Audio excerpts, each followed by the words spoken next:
the Caregiver Connection podcast by Best Care, where we dive into new topics each week, drawing inspiration from our insightful and educational blog posts. We're committed to providing valuable information that impacts both home care clients and caregivers.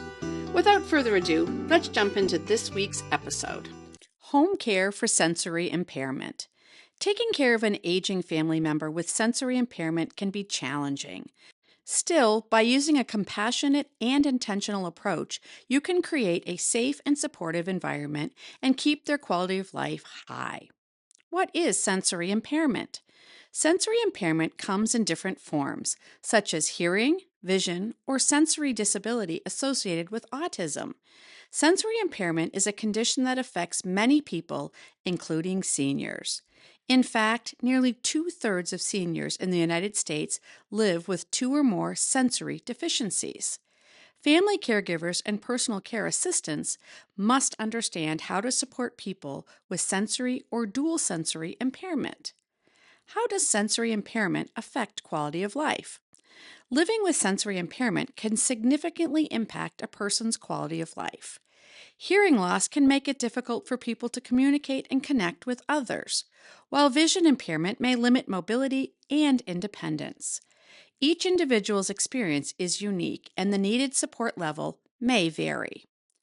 Caring for someone with sensory impairment. To create a safe environment for your loved one with sensory impairment, take care of their surroundings. For example, if your loved one has a visual impairment, ensure their living space is free of potential tripping hazards. Moving furniture to minimize sharp corners can also help prevent injuries. Here are a few more tips and ideas. Stay organized. Keeping things organized can make life easier for your loved one with a visual impairment. Set designated spots for essential items like eyeglasses or hearing aids and keep them within reach. This simple step adds routine and gives your loved one a sense of control. Use colors. You can also use colors to help your care recipient find things more easily. Adding bright tape or using colorful change for keys, remote controllers, and phones can make a big difference in locating these frequently used items. Increase screen size. Depending on their level of visual impairment, set up all their electronic devices with enlarged text or a screen reader. Speak with intention. If your loved one has a hearing impairment, try to speak loudly, clearly, and steadily, and keep your mouth visible to them when you're talking. Avoid shouting, as it can be overwhelming or patronizing. Remember, your loved one may need you to rephrase or repeat things, so be patient and understanding. Use caution. Be careful when approaching individuals with sensory impairments. To avoid startling them, come slowly and touch them lightly on the shoulder so they know you're there. Maintain positivity and patience. Patience is vital when caring for someone with sensory impairment.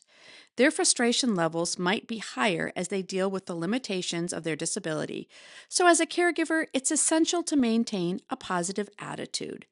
If you're feeling overwhelmed or frustrated, take a step away to collect your thoughts and make sure you regularly take breaks and arrange respite care. Caring for a loved one with sensory impairment requires empathy, patience, and a willingness to adapt.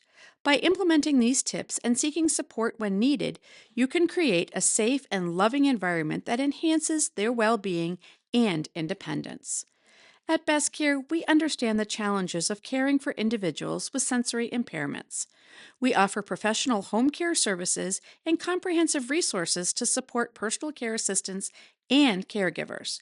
If you have any questions or need assistance with family caregiving, we're here to help. If you find this podcast helpful, share this with a friend, leave a review, and don't forget to subscribe. Contact us today for expert guidance and support. Visit bestcaremn.com. Thanks for listening to the Caregiver Connection.